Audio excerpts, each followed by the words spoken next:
En tu mano coloco mi vida, Dios, para que sea tu Santo Espíritu, Jesús. No dejes, Señor Dios mío, que el engaño, Padre Dios mío, salga de mi boca. No dejes, Padre Dios mío, que mi propia sabiduría, Señor Dios mío, sea hablando. Dios, hoy queremos que tu Santo Espíritu abra nuestro entendimiento y nos traiga una revelación del cielo. En el nombre glorioso de Jesús. Amén y amén. Gloria a Dios.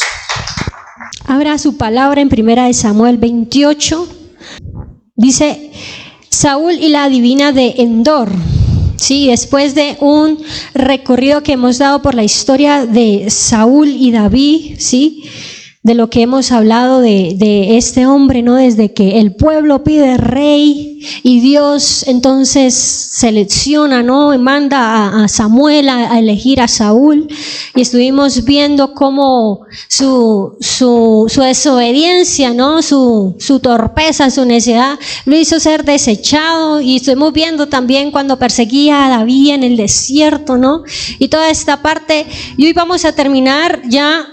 Se acaba en el capítulo 28 prácticamente, ¿no? Ok, sigue hasta un capítulo más adelante, pero prácticamente que aquí sucede algo donde se le pone punto final a la vida del rey Saúl, de estos sucesos.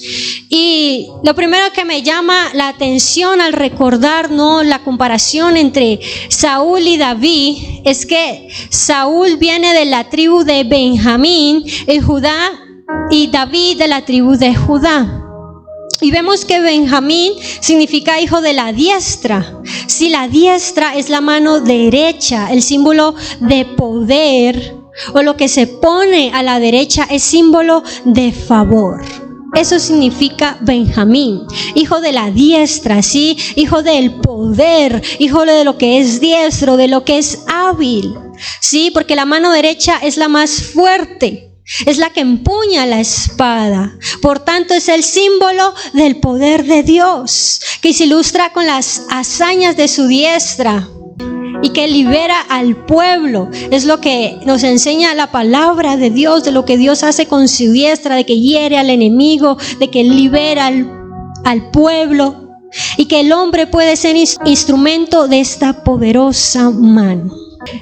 Vemos también la profecía de Jacob sobre Benjamín, ¿sí? Lo presenta como hábiles luchadores, de que Benjamín seguiría desgarrando como lobo, y por la mañana se comería al animal prendido, y al atardecer dividiría el despojo. Los combatientes benjamitas se recalcaban por su habilidad con la honda. Podían tirar piedras tanto con la izquierda como la derecha, y aún cabello y dar en el blanco. Imagínese usted esta habilidad, este poder, esta destreza que había ¿en dónde? En el pueblo de Benjamín, del cual procedía Saúl. Saúl era un benjamita diestro, hábil, guerrero, con poder. De todas las batallas durante este recorrido en el libro de Samuel, vemos que Saúl salía victorioso, a pesar de que era un poco torpe Saúl, pero salía victorioso. Vemos que el poder de Dios está con este varón. Y también vemos que inclusive el apóstol Pablo venía de esa tribu, y él también era un fiero luchador. El apóstol Pablo, este hombre también se caracterizó por luchar contra las doctrinas falsas y la doctrina pagana, cuando fue enviado a los viajes misioneros a hablar y a compartir a los gentiles del evangelio. Y ahora vemos que también es la más pequeña de todas las tribus. No era la más grande, era la más pequeña. Y de ahí fue que se proveyó Dios de rey. Que cuando el pueblo pide rey, él dice: de la más pequeña, de la más hábil, de allí les voy a dar su rey. Y de allí saca a Saúl. Y ahora veamos la tribu de David, que es la de Judá. Y Judá significa alabanza a Dios. Significa extender la mano y lanzar una saeta al enemigo. La alabanza de Dios en este sentido viene a ser una guerra espiritual. Cuando Lea era rechazada por su esposo Jacob, cuando le dio el cuarto hijo, dijo: esta vez daré alabanza a Jehová, sacrificaré alabanza a su santo nombre. Y de ahí viene el nombre Judá, porque el plan de Dios es que siempre declaremos victoria a través de la fe, a través de la confianza en Él, y Él peleará por nosotros. Cuando el león de Judá ruge desde Sión a través de su pueblo en la alabanza, los enemigos tiemblan y huyen y son rescatados los hijos. Y eso lo podemos ver en Oseas 11:10. Cuando el león ruge, se desata el sonido de Dios en la tierra, pues Él habita en la alabanza de su pueblo. Y encontramos varios versículos en la Biblia que nos hablan de cómo Dios pelea a través de la alabanza de su pueblo. De cómo a través de darle alabanza a Dios, la victoria es ganada. Jacob también bendice a Judá. Dice que de ella será el cetro, que de ella será el trono, que las naciones vendrán y se postrarán delante de ella. Una bendición que inclusive ya promete al Mesías, que descenderá de esta tribu. Promete a Jesucristo como descendiente del linaje de Judá. Y hay esta comparación entre Saúl y David. La tribu de Benjamín y la tribu de Judá. Lo que representa cada uno de ellos dos. Uno la fuerza, la habilidad, la destreza, y el otro la alabanza, la glorificación de Dios. Exaltar el nombre de Dios en alto. Y también recordando lo que había pasado entre Saúl y David, hice un breve repaso. Primera de Samuel 16:21 nos enseña y dice: y viendo David a Saúl, estuvo delante de él y él la amó mucho y le hizo su paje de armas. Y Saúl envió a decir a Isaí: yo te ruego que esté David conmigo, pues ha hallado gracia en mis ojos. Y cuando el espíritu malo de parte de Dios venía sobre Saúl, David tocaba el arpa con su mano y Saúl tenía alivio y estaba mejor, y el espíritu malo se apartaba de él. Tremendo, porque Dios, Él no se equivoca con quien te pone al lado. Él no se equivoca con primero levantar a Saúl y después a David. Porque yo, entre mis interrogantes, decía: bueno, Señor, pero si ya la profecía estaba dada y el descendiente venía de la tribu de Judá, ¿por qué levantar un Saúl? Y no antes de una vez levantar a David y listo. Pero Él levanta a Benjamín y después levanta a Judá. Y no es casualidad. No fue porque Saúl pecó, sino porque ya estaba en el plan de Dios. Mire que dice la palabra que cuando vino a él y estuvo delante de él, le amó mucho y le hizo su paje de armas. Mire que cuando David viene delante de Saúl, él ve una gran alianza y él supo reconocer a David como un gran aliado y lo puso al lado suyo para servirle de paje de armas. El paje de armas era el que cargaba con la lanza, con la espada, con el escudo, con el arco, con las flechas. Y él necesitaba la lanza, ¿verdad? Ahí estaba el paje para servirle. Él le ama a David y forman una gran alianza. Y más adelante en Primera de Samuel 18:7-8 dice: y cantaban las mujeres que danzaban y decían: Saúl hirió a sus 1000 y David a sus 10,000. Y se enojó Saúl en gran manera y le desagradó este dicho y dijo a David: dieron 1000 y a mí 1000, no le falta más que el reino. Y desde aquel día no miró con buenos ojos a David. Se llenó de envidia Saúl, porque a David le dieron más que a él. Le dieron más en elogio, le dieron más en reconocimiento. Y ya con eso tuvo, con un simple dicho, con una simple canción, tuvo Saúl para llenar su corazón de envidia contra la alianza que Dios le enviaba, porque no se lo puso al lado por nada. No es que Dios se lo puso ahí porque el trono iba a ser de David y porque David se lo tenía que quitar, y a veces nos gusta ver la historia así, ¿no? Trágica, mala. Era un Dios despiadado, ¿no? Sí, ahí estaban. No. Dios está juntando estas dos tribus, estos dos linajes, para hacer algo especial con ellos.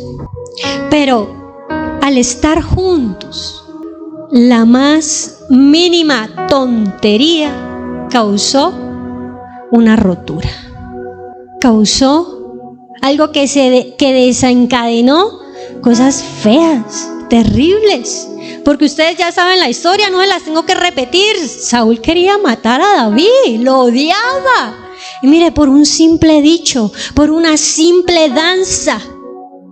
En 1 Samuel 18:1 nos dice: aconteció que cuando él hubo acabado de hablar con Saúl, y el alma de Jonatán quedó ligada con la de David, y lo amó Jonatán como a sí mismo, y Saúl le tomó aquel día y no le dejó volver a casa de su padre. Hicieron pacto Jonatán y David porque él le amaba como a sí mismo. Los demás podían ver en David algo especial. Hasta el hijo de Saúl podía amar a David y su alma había quedado enlazada con la de David. Hasta la hija Mical, hasta los siervos de Saúl podían ver en este jovencito no solo un niñito, un estorbo, un intruso, alguien que venía a quitar el trono, alguien que venía a causar división. No, ellos sí amaban al enviado de Dios, al escogido del Señor, al que había llegado ahí para servir. Sí podían ver en él algo especial. Curioso, ¿no? Que siendo Jonatán el hijo de Saúl, podía él pensar: este me va a quitar el trono, porque ahora mi padre está reinando, pero a mí no me va a tocar entonces reinado si David sube al trono. Pero no fue el corazón de Jonatán el que se envenenó.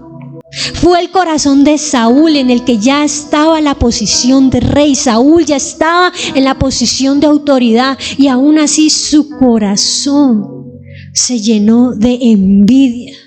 Y 1 Samuel 19:1 nos habla diciendo: habló Saúl a Jonatán su hijo y a todos sus siervos para que matasen a David. Pero Jonatán, hijo de Saúl, amaba a David en gran manera. Imagínese usted a dónde llegó un dicho. Solamente porque a David le dieron 10,000 y a Saúl 1,000, ya lo quería matar. Envía a sus siervos para que lo mataran. Pero como Jonatán amaba a David, lo ayudó a escapar. Se corrompe su alma hasta tal punto de volverse un asesino. Porque usted ya sabe cómo lo persiguió en el desierto. Ya lo hemos enseñado. Entonces vemos estos sucesos que pasaron entre ellos. La tribu de Benjamín, diestros luchadores. La tribu de Judá, adoradores, guerreros espirituales. Y ahora sí empezamos a ver el capítulo, ¿cierto? El número 28. 1 Samuel, versículo 28. Y dice el verso 3: ya Samuel había muerto, y todo Israel lo había lamentado, y le habían sepultado en Ramá, su ciudad. Y Saúl había arrojado de la tierra a los encantadores y adivinos. Samuel amaba a Saúl. ¿Y por qué lo digo? Porque en 1 Samuel 16 dice: dijo Jehová a Samuel: ¿hasta cuándo llorarás a Saúl, habiéndolo yo desechado para que no reine sobre Israel? Y también, si usted lee unos versículos atrás, cuando Samuel unge a Saúl, lo besa, cosa que no hizo con David. Samuel amaba a Saúl y él era la cobertura espiritual de Saúl. Y cuando éste muere, ¿qué sucede? Pues queda sin cobertura. Queda sin un intercesor, sin un consejero, sin un guía, sin alguien quien ore. Queda sin esa cobertura espiritual. Mire usted cómo empieza el capítulo. Samuel había muerto. La cobertura ya no estaba. Muchas veces nosotros, al igual que Saúl, podemos andar en desobediencia y no pasa nada. Si hay una cobertura. Pero cuando la cobertura es quitada, hermano, suceden cosas terribles. Primera de Samuel 28, verso 3. Y Saúl había arrojado de la tierra a los encantadores y adivinos. Se juntaron pues los filisteos y vinieron y acamparon en Sunén. Y Saúl juntó a todo Israel y acamparon en Gilboa. Y cuando vio Saúl el campamento de los filisteos, tuvo miedo y se turbó su corazón en gran manera. Recordemos que el Espíritu de Dios ya se había apartado de Saúl. Y ahora en este capítulo vienen los filisteos, acampan en contra de Israel y Saúl tiene miedo. El mismo Saúl que había arrojado de la tierra a los encantadores y a los adivinos y que había reconocido a Dios como único, digno a quien consultar, ahora es quien busca a otros para que le digan lo que tienen que hacer. Como resultado de que el Espíritu de Dios ya no está en él, aparece el temor y un corazón turbado. El Espíritu de Dios ya no está y al ver los filisteos tiene miedo. Se turba en gran manera. Y un corazón y una mente en esta condición no puede reconocer la gravedad de lo que hace. Y consultó Saúl a Jehová, pero Jehová no le respondió, ni por sueños, ni por Urim, ni por profetas. Entonces Saúl dijo a sus criados: buscadme una mujer que tenga espíritu de adivinación. Gran error. Imagínese usted lo que lleva a ser el miedo. Para que yo vaya a ella y por medio de ella pregunte. Y sus criados le respondieron: aquí hay una mujer en Endor que tiene espíritu de adivinación. El mismo que había echado fuera a los encantadores, los adivinos, ahora quiere recurrir a ellos. Ahora viene a que sea la parte que un día aborreció la que le dé una guía y la que le dé un consejo. Ya no estaba Samuel. Y la presencia de Dios no le respondía. Pero si usted mira unos capítulos atrás, en el capítulo 14, él supo discernir porque Dios no le respondía. En ese tiempo Dios no le respondió cuando él le consultó, pero aún así él supo manejar la situación. Y reconoció rápidamente por qué Dios no le había respondido. Pero esta vez se cerró el cielo, no hay comunión y él no supo qué hacer. En medio del temor, en medio de esa turbación de su corazón, de su mente, escogió la peor decisión. No supo discernir lo que estaba pasando. Y el verso 8 dice: y se disfrazó Saúl y se puso otros vestidos y se fue con 2 hombres y vinieron a aquella mujer de noche, y él dijo: yo te ruego que me adivines por el espíritu de adivinación y me hagas subir a quien yo te dijere. Cambió sus vestidos, y el vestido refleja la condición espiritual de cada persona.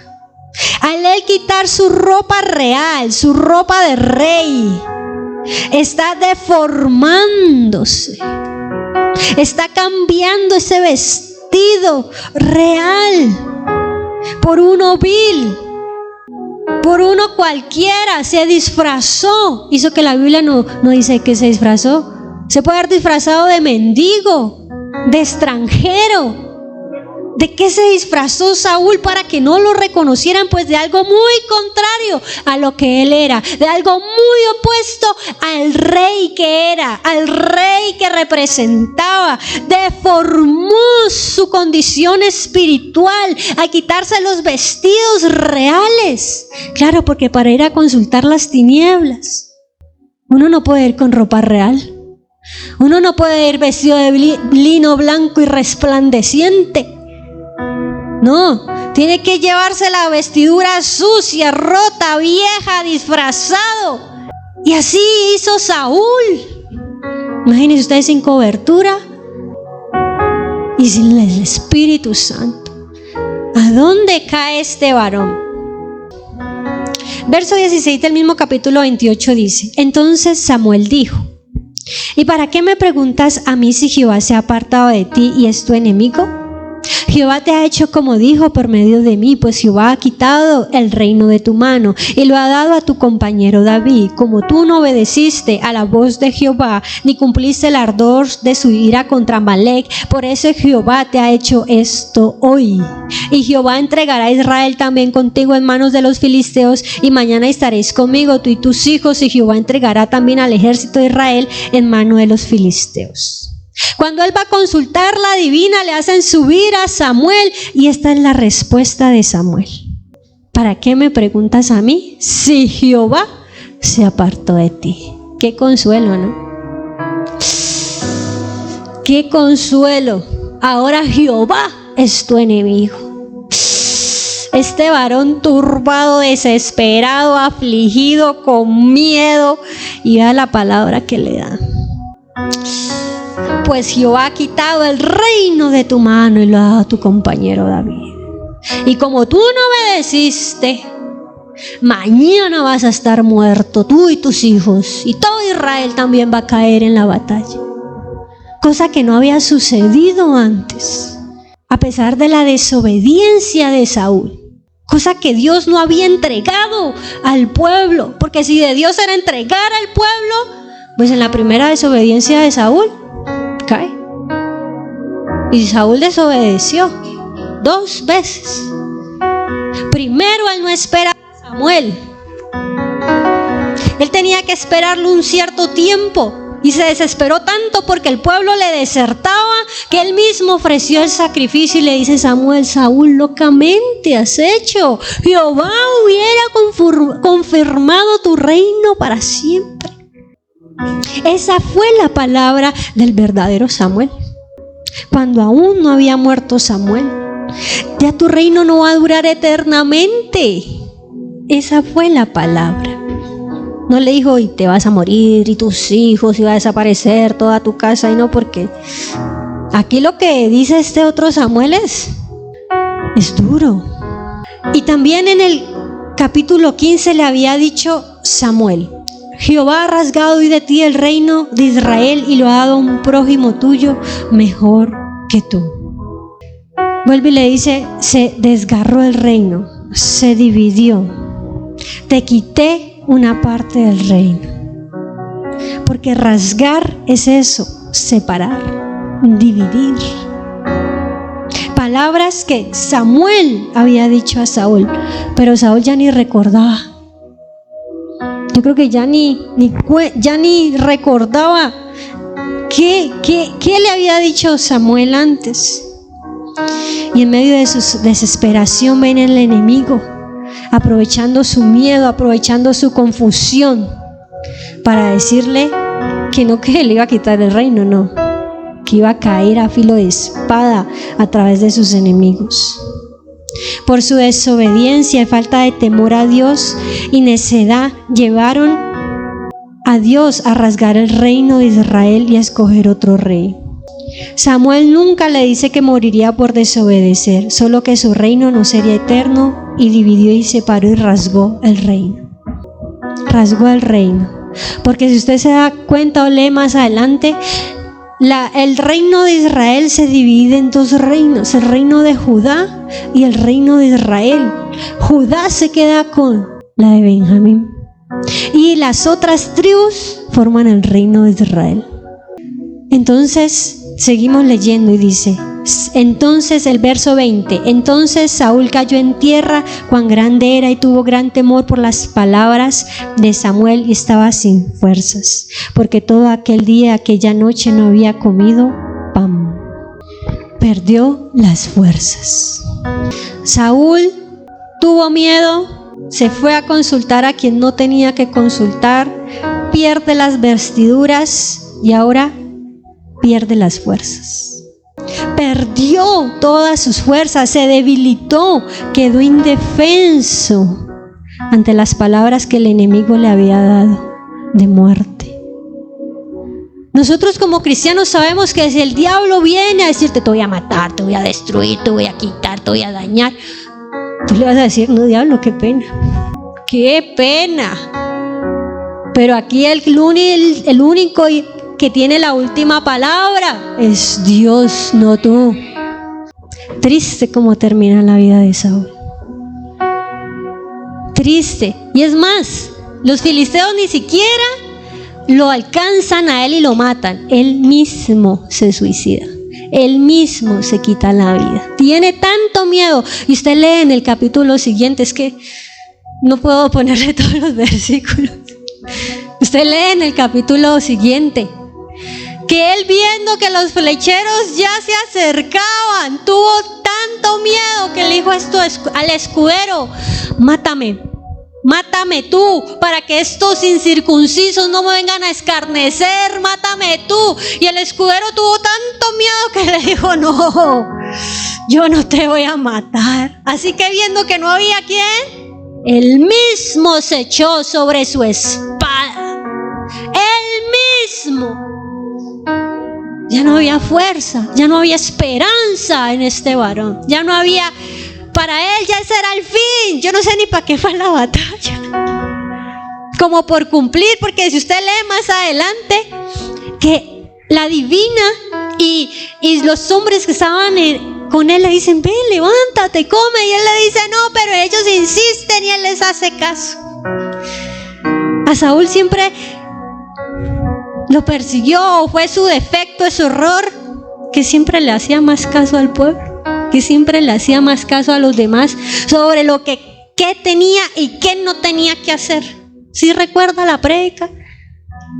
Donde él temía más al pueblo que a Dios. O sea, la tengo que volver a predicar. Yo le estoy dando el resumen porque supongo que usted recuerda lo que pasó esa vez. De que él siempre quería agradar más al hombre. Es que el pueblo insistió, es que el pueblo quería. Y por eso, más que lo que Dios quería. Y otra vez Saúl les hace caso. Vuelve, se levanta, come y se alista para la batalla. Pero desde ese punto, desde donde él cae a tierra, de donde se queda sin fuerzas, él ya la había perdido. En su corazón ya no había segunda oportunidad, ya no había nada más que hacer, porque vino un engaño al consultar a quien no tenía que consultar, al salirse de la cobertura, al quedarse sin la presencia del Señor. Fue blanco fácil. Blanco fácil. ¿Qué pensaría que le iba a decir el diablo? Que le daría esperanzas, que le daría fuerzas. Y vea usted cómo acaba. Y le hice la comparación al principio, porque yo decía: bueno, Señor, ¿y si Saúl no se hubiera llenado de envidia contra David? ¿Y si Saúl no se hubiera separado de David? Entonces la historia hubiera tomado otro rumbo. Entonces la vida de él no había quedado así. Porque inclusive cuando Dios manda un espíritu malo a atormentar a Saúl, era Dios el que lo mandaba. Es que Dios lo quería escarnecer y lo quería castigar. No, dice la palabra: todas las cosas nos aprovechan para bien. Tal vez ese tormento, ese espíritu que venía sobre él era para hacerlo volver, para hacerlo reflexionar, para hacerlo caer en cuenta de su condición, de cuán mal estaba, de lo malo que estaba haciendo. Pero hay gente como Saúl, ni que teniendo el David al lado, ni que teniendo la cobertura, ni nada, se ponen a ver cómo está su corazón, cómo está su condición, qué es lo que es, cómo están actuando. Es sorprendente esta parte entre la tribu de Benjamín y Judá, porque inclusive unos libros adelante, en Esdras, los que salen del cautiverio de Babilonia son la tribu de Judá y de Benjamín. A las otras 10 tribus se las llevó a Babilonia y nunca las regresó, nunca se supo. Hoy en día las siguen buscando a ver que regresen a Israel. Pero las dos que quedaron fue Judá y Benjamín. La fuerza, la diestra, el poder, la agilidad y la alabanza. Imagínense que Dios está juntando a este par de adoradores, de guerreros, para hacer algo bueno. El plan de Dios contigo, conmigo, no es que te pase lo que a él le pasó, que termine echado sobre su espada, turbado, desesperado, enloquecido. No, ese no es el plan de Dios.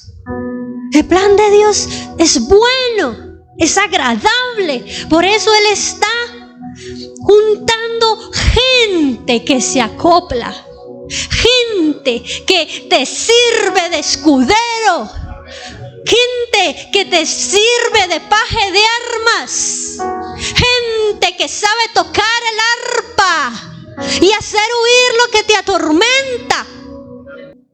Pero dicho, se dañó todo con un dicho.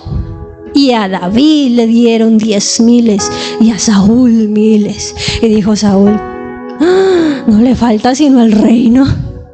Hermano, suscitó la envidia porque le dieron más que a él. ¿Y cuántas veces no se daña un matrimonio, un ministerio, una amistad? Porque el otro tiene más que yo, porque al otro lo alaban más que a yo, porque al otro, lo tratan mejor que a yo, porque al otro lo nombran más, porque el otro esto, porque el otro aquello y yo no. Y usted se está echando a perder la coalición perfecta del cielo por ñoñerías, por tonterías, por inmadurez. Ay, Dios, es que no puedo. Y tú mismo te estás perjudicando. Tú solito, solita. Le dieron 10,000, pero yo soy el rey. Mira, mire cómo el mismo Saúl. ¿Quién fue a susurrarle? Ahí usted lee, nadie le fue a susurrar. ¿Quién fue a decirle, mira que es que David? ¿Quién fue a llevarle chisme? Nadie. Es que yo lo escuché hablando de mí tras las cortinas. Eso no pasó. Eso no ocurrió. Él mismo, él solito, de la envidia, de la rabia, de su orgullo, de su ego, de su arrogancia, es que yo soy el rey y ya a mí es que me tienen que dar los 10,000 y los millones y los trillones. Se enfadó con algo tan simple y quedando desprotegido y sin cobertura, hasta ahí llegó. Muerte espiritual y muerte física, en este caso para el rey Saúl. Bueno, mis hermanos, colóquese sobre sus pies porque ya está tardecito y vamos a orar, a ser sinceros delante de nuestro Señor y decirle: Padre, aquí está mi corazón delante de ti, Jesús.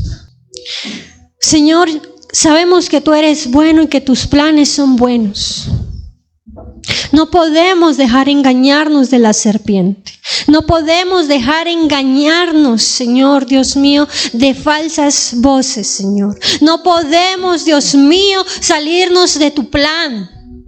Señor, ayúdanos, Dios, para tener el discernimiento y la madurez que necesitamos para ver tu gloria hecha real en nuestra vida. Señor, ayúdame a tener la madurez, Señor, el crecimiento, la sabiduría que necesito para no entorpecer tus planes para mí, Señor, porque lo que yo quiero es ver tu gloria en mí, porque lo que yo quiero ver es tu propósito, es tu reino, es tu manifestación. Hoy yo te pido, Padre mío, Jesús, que seas tú, Señor Dios mío, ayudándome a reconocer, a saber y a entender quién es mi aliado y quién no lo es, Señor. Padre, quita el engaño, quita la mentira, quita el orgullo, quita la envidia, Señor. Derriba, Padre Dios mío, aún el sentimiento de rencor, de rechazo, de venganza, Padre mío. Y ayúdame, Señor Dios, a ser prudente, a ser sabio. Ayúdame, Jesús, a poder hacer alianza correcta.